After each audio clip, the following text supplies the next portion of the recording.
Welcome class, another exam oriented video for class 7th, civics chapter number 1 on equality.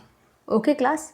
So class equality से भी ज़्यादा हमें हमारे देश में इनइक्वालिटी के एग्जाम्पल्स ज़्यादा मिल जाएंगे, जैसे कि ये कुछ स्लाइड्स मैं आपको दिखा रही हूँ. यू कैन गेस कि ये क्या दिखाया जा रहा है. ये दिखाया जा रहा है कि इकोनॉमिक इनइक्वालिटीज़. ठीक है, इकोनॉमिक इनइक्वालिटीज़. उसके बाद देखिए, ये है कास्ट बेस्ड इनइक्वालिटी, जहाँ पे जो ब्राह्मणों के जो स्टूडेंट्स हैं, जो बच्चे हैं, वो जो है वो एक चटाई पर बैठे हुए हैं और जो बेचारे दलित है उसको अलग, बिल्कुल सारे ग्रुप से अलग उसको बिठाकर रखा हुआ है. ठीक है, ये है caste based inequality. For better way understanding, इसीलिए मैंने यहाँ पे एक आपको ट्रायंगल शेप में समझाने की कोशिश की है. इसे कहते हैं वर्ण सिस्टम.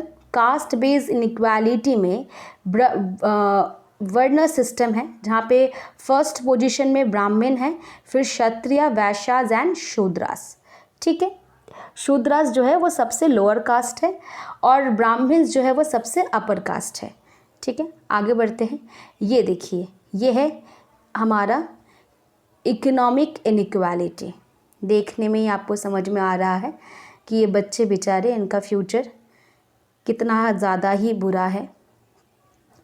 ये है रिलीजियस इनइक्वालिटी. अपने अपने रिलीजियस को लेकर के सब जो है प्राथमिकता देते हैं.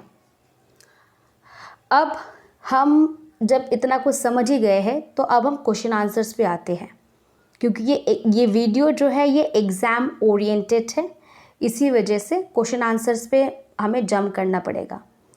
इन a democracy why is universal adult franchise important.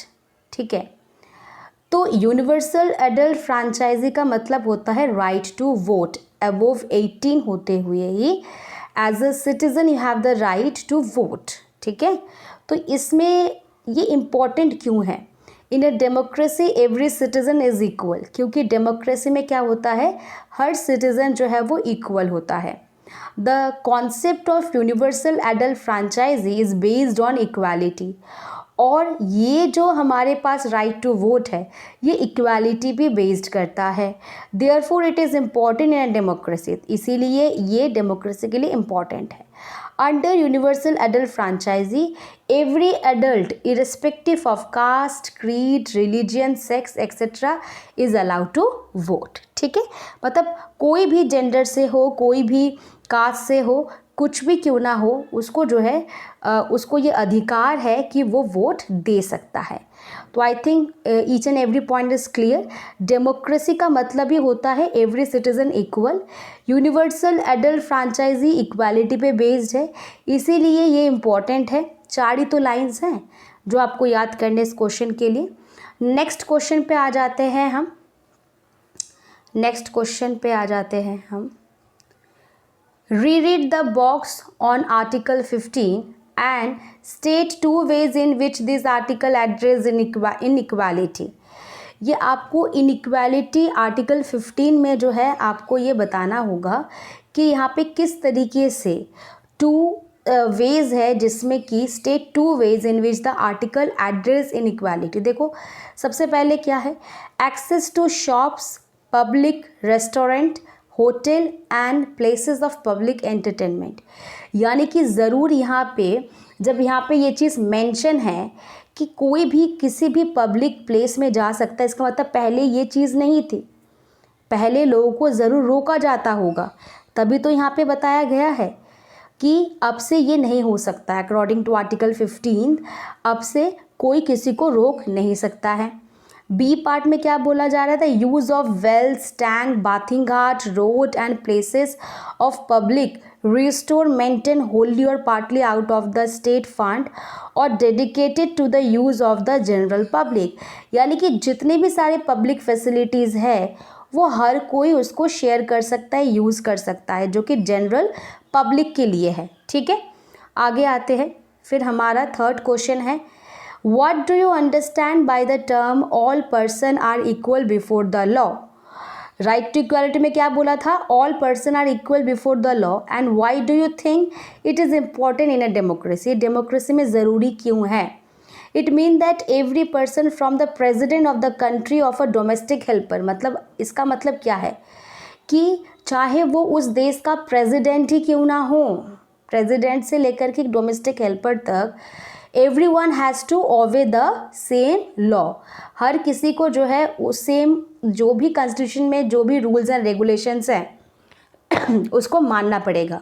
No person can be discriminated against on the basis of their religion, race, caste etcetera, किसी के साथ भी कोई भेदभाव, डिस्क्रिमिनेशन, डिस्क्रिमिनेशन का मतलब होता है कोई भी भेदभाव, चाहे उसके रिलीजन पे हो, रेस पे हो, रेस यानी कि colour complex, black and white colour complex, ठीक है, कोई भी कास्ट से क्यों ना हो, अपर कास्ट, लोअर कास्ट यानी ब्राह्मण और Dalit, every person has access to all public places, ठीक है, हर एक को जो है वो एक्सेस होना चाहिए कि वो किसी भी पब्लिक प्लेसेस में, जैसे कि कोई भी प्लेग्राउंड हो, कोई भी होटल हो, कोई भी शॉप हो, कोई भी मार्केट हो, वो वहाँ पे जा सकता है।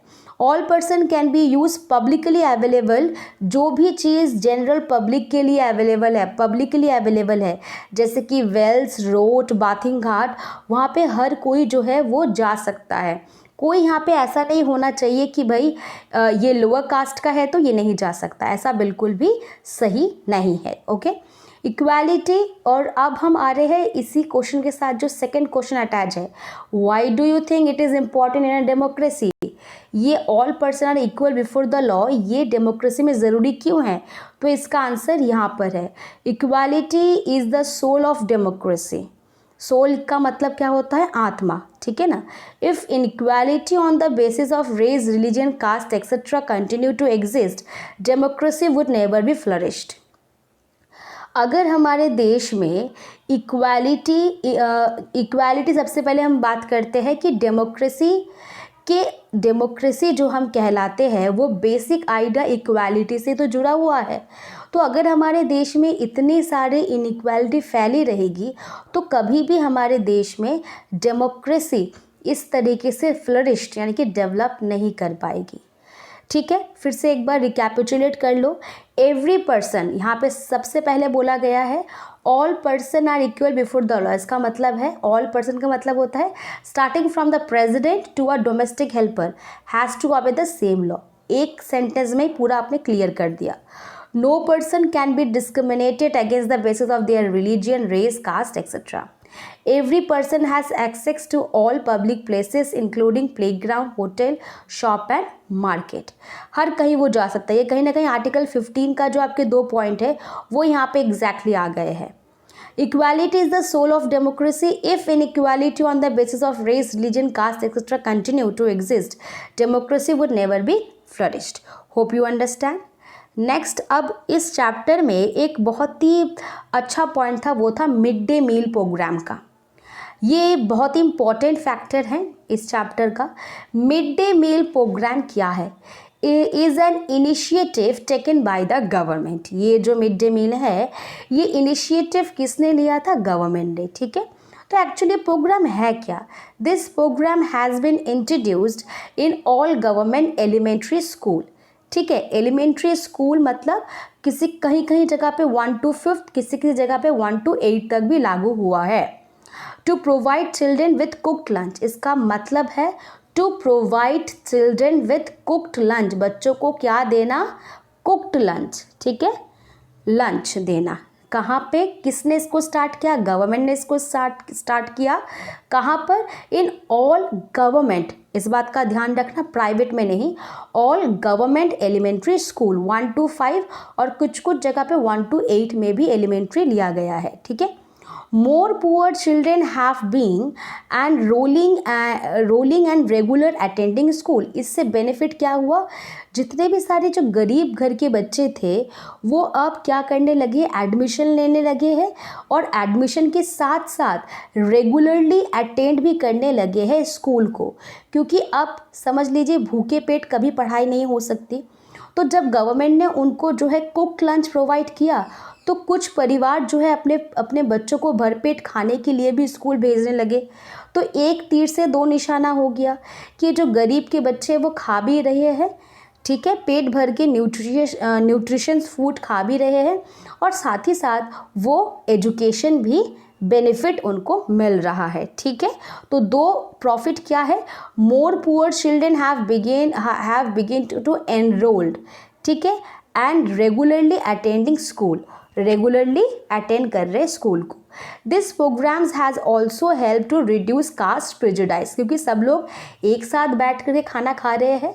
और स्पेशली एक और चीज़ कि जहाँ पर ये खाना बनाने की बात है, वो कॉन्ट्रैक्ट जो है वो दलित वुमेन्स को दिया जाता था, ठीक है, दलित वुमेन्स को दिया जाता था। तो कहीं ना कहीं ये प्रोग्राम एक और चीज़ कर रहा है, रिड्यूस कास्ट प्रेजुडाइजेस, राइट। अच्छा, इसके बाद अब हमारा ये वीडियो जो है यहीं पर ही ख़त्म होता है। अगर आपको क्लास कहीं पर भी कोई डाउट है बच्चे, तो आप मुझे कमेंट सेक्शन में ज़रूर बताएं। And also if you like the video then एक अच्छा सा कमेंट भी कर सकते हैं, इससे अप्रिसिएशन मिलेगा मुझे, ठीक है। सो वॉट एवर जो भी फीडबैक होगा वो आप ज़रूर कमेंट में दीजिए। And best of luck for your PT July. Okay class, okay बच्चा।